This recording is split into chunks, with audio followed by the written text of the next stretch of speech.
Hi, everybody. We're back. Hello. Out there. Hi. Hey, boys. Thinking about what to talk about, and I was driving the other day, and on the radio came the Righteous Brothers record, "You've Lost That Lovin' Feeling," which is an amazing record, as we all grew up knowing. And I was just sitting there, just thinking how great it was. And all of a sudden, the next song that followed it was "Summertime Blues" by Eddie Cochran, and I totally forgot about "You Lost That Lovin' Feeling" and went, now that is a perfect record. "Summertime Blues," that single, is an immaculate achievement. Perfect. So I started thinking, let's discuss a few what we think are perfect records, pick 3 or 4 each. And so mine would be that one for sure. Eddie Cochran, "Summertime Blues." Another one for me, "Street Fighting Man" by the Rolling Stones. I can't imagine a more perfect record on every level. And the third one for me, I'm thrilled to say, is a record called "New Orleans" by Gary U.S. Bonds. Oh, yeah.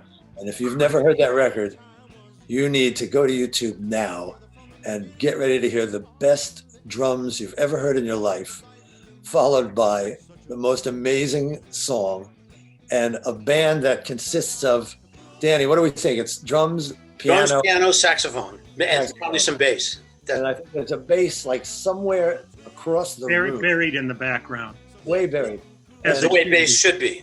As it should be. the way bass I'll see supposed to be. Yeah, hello, man. And the wildest thing that I learned about that tune, yeah, Lee, that's better. Yeah, we can hear you from there. That's good. That's good. No, back, man, back. There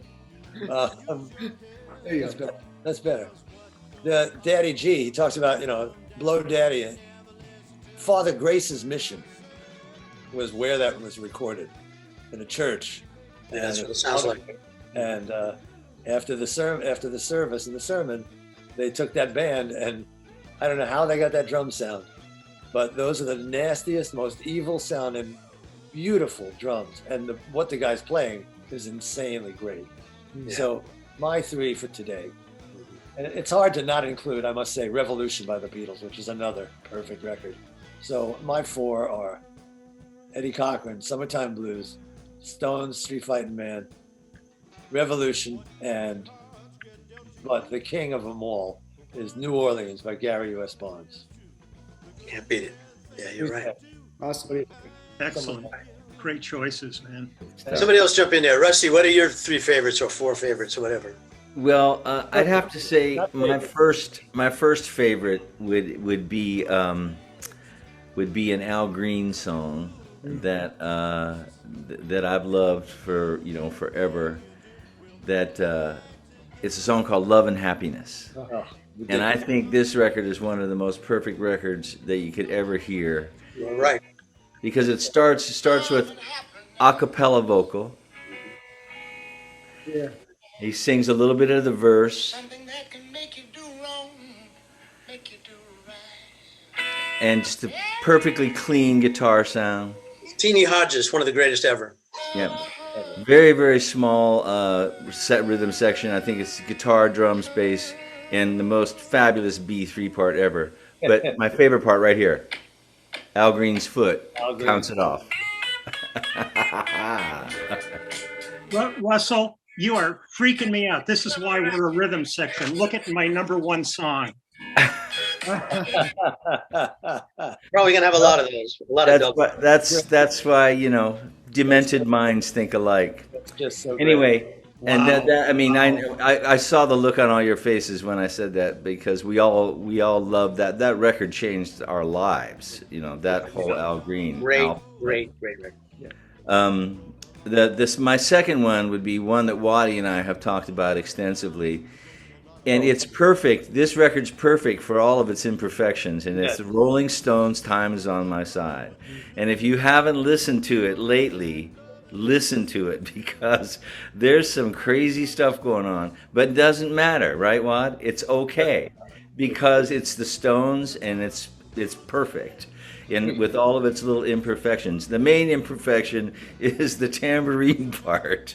Every part is an unbelievable mess that is you couldn't reproduce it if you tried. You couldn't chart it. It's incredibly off, and it couldn't be better. It's unbelievable. Yeah, I cracked up when Russell mentioned it to me. I'm going, that's the song. I always talk to people when they're in the studio. They go, well, that tambourine hit, it was off. I'm going, have you ever heard, you know, the Stones record?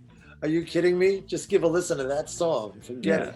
It's true. On my side, forget that tambourine. It's brilliant. And the third one, and I only have three. The third one is, and I'm pretty sure it's Jimmy Rogers, but it's a song called Honeycomb. Oh yeah. That was the first record that kind of got inside of me, and I remember singing it. Whatever year that came out in, I don't know how old I was. I don't know, maybe no more than 7 or 8. I don't even know how old I was then, but it was incredible. And just the simple arrangement of that song, and it was just an early. It's kind of, I would call it rockabilly to a great extent. You know, it is, well, it's a country record. It's a country record. Yeah, for sure. But that one influenced me a lot. In a lot of ways, that's a perfect record as well. Yeah. Awesome. That's all I got. Who's next? Postel, what do you got? Postel. Well, this was a tough one. A great idea from Waddy, but so I decided it's not my favorite songs. It's the ones that, and what does it mean to me? And I was like, a song that when it came on the radio, it kind of blew my mind. And it's still, I hear it today and it holds up and had a quality that just, it comes out of any speakers and it does the thing. And one of them was Spirit in the Sky by Norman Greenbaum, which was produced by Jerry Lieber, I think. And I listened to it again. There's not much going on, but when the tambourine comes in, when it starts with that funky guitar thing, and then the drums and the snare drum is really loud in that song, which I think is part of why it rocks so much. But it's just it's his only hit, and it sounds as good today and as messed up as it did then. But that was one of them. Another one that is Tears of a Clown. Shoot. Smokey Robinson, which is pretty much a perfect record. It's so brilliant. I can't. And again, I listened to it just before. There's like the Barry saxophone doing like this part, and I mean, that's really a brilliant piece of work. All it's an extraordinary record, and everything about it, and again holds up. You know, I hear more in it today than I heard then. Like, I forgot that Barry saxophone part was so prominent. And they also used to mix both of those songs. One of the things that we've talked about this a lot is they weren't afraid to mix something loud. When Waddy, what was the tune where you put in like a baritone guitar part and you kept telling me, turn it up, turn it up, turn it up? Yeah. Like, one more time or two, and it's still not loud enough. Unfortunately, I'm still mad at myself for compromising on that. Yeah, because we got it, it's up there, but it still could have been louder. But people slam things loud at you. Boy. We're not afraid, and that's what made, I mean, if you listen to, I forgot, Spirit in the Sky, that snare drum is way louder than any other song that has a snare drum on it. And it's part of why it works. They weren't afraid of it. So I think that the other one is a little bit more about just, at the time, it was like the first song I heard that had this level of production was Sledgehammer by Peter Gabriel, which kind of gets, it was a big hit, so it hits you kind of, but you listen to it again, it's just a powerhouse song production. Starts out with this Indian flute thing, and just the whole thing is just really that's when, to me, when I first heard production as like could be this incredible orchestration on that level with the high fidelity, and they were using samples and as well, and that was just, to me, a really perfect record as well. So I love that track. Yeah, there's many more, but of course, I was thinking of the Al Green song. I was thinking was "How Can You Mend a Broken Heart," which is crazy powerful as well. But who wrote that? Did Barry Gibb write that? Bee Gees. Yeah, very good. Their record of that is pretty astounding. Yeah. Really. Well, as you guys notice out there in our viewing audiences, the stuff we're picking, we're old, so the stuff we're picking up is mostly from our childhood or our youth. We're not, we're not talking about the modern stuff because that's not our idea of perfection. Perfection is not when all the ducks are in a row and everything is absolutely perfect. It's how it makes you feel, whether it gets to you or not. And I think so. People are going to have different ideas about what perfection is, but in rock and roll, imperfection is perfection to a large degree. And so since I'm running my mouth, I'll tell you my three favorites. I got to start with the Flamingos' I Only Have Eyes for You. Heard it yesterday. That is unbeatable by any stretch of the imagination. I heard it yesterday, man. Unbelievable, yeah. Every time I don't have to say nothing. I don't care how old you are. I don't care what generation you are. If that record doesn't get to you, you better go to the doctor because you might have died last week. Shubop. Then also, well, I'm gonna say one that's a little more modern, which is Paul Simon's "Boy in the Bubble." First time I heard that, I could not believe my ears. That thing is so rocking and so badass that it's just the first time I heard it, I couldn't believe it. Now, Paul Simon, about him, he's one of the only singer-songwriter guys that wasn't afraid of that big beat, that would put a rocking beat like that behind a song. And the song, of course, it has all these socio-political connotations, and it's intelligent, but it's rocking at the same time. So that's what I do. The track is fierce. Really and then I got other stuff on here. All right, so I'll just say "Lively Up Yourself," Dwellers. Again, if you don't dig that, something's seriously wrong with you. You better get checked out because your heart might have stopped. And that's all I got to say about it. Again, I like that rock and groove. It's got to get you on multiple levels for me. One, it's got to get you in the soul, but it's got to get your ass shaking too. That's my idea anyway. Get you on the dance floor. Yeah. Well, you should be dancing. You're dancing in your pants, if nothing else. Okay, Sklee, what do you got, baby? It's so funny. I mean, as soon as Russ said, "Love and Happiness," man, it was like the first thing on my list, which I think is unbelievable. And also, when you listen to that, drums.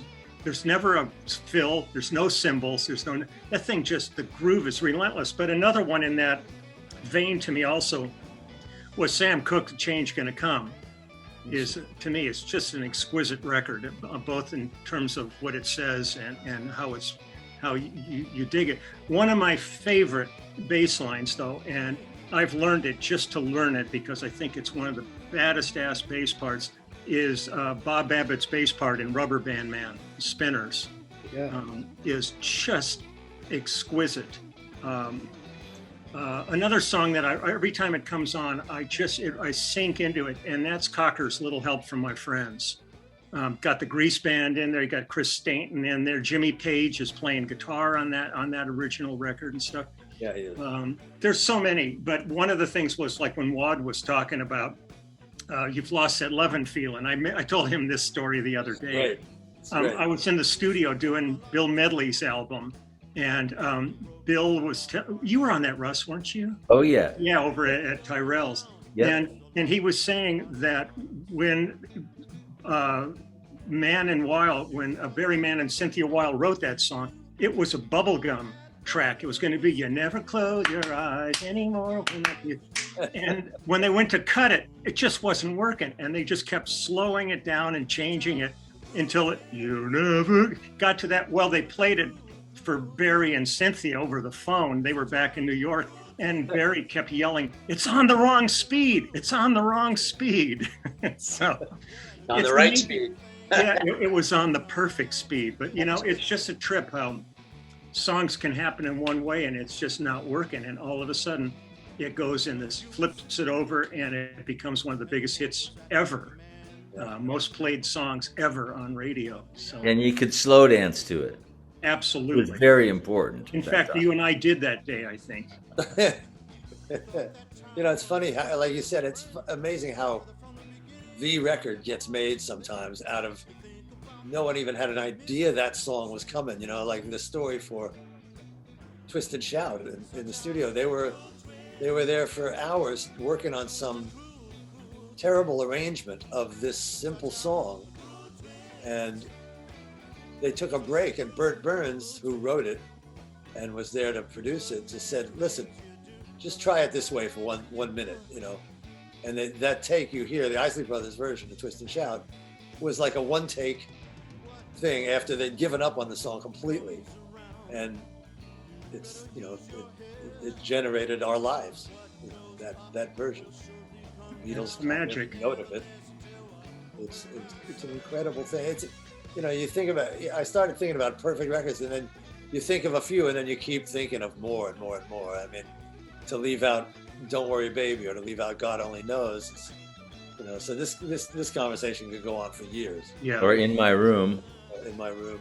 You know, there's just so many. We could do a whole show just on the Beach Boys. That's true. That's true. I've bored you guys. Should we keep it short and simple on this time, or? I think we hit the point. Good stuff. That's good. That's good. I'm just saying one thing to our friends out there. There's a difference between a great song and a great record.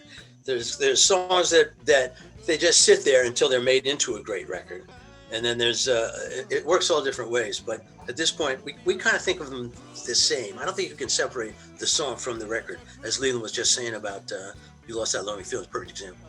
So that is my last salvo to the world. There you go.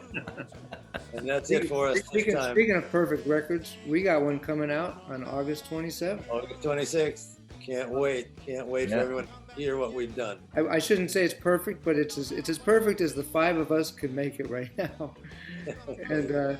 And we're going to do a CD release thing at on the 26th. So August 26th. Information yet to come. Yeah, so we'll keep details to follow. That's called a teaser. That's a teaser. Yeah. So everybody tease anybody else. Let's just get the hell out of here. Yeah, all right, peoples. We dig you. Dig us. Thanks for showing up, you guys. Take care.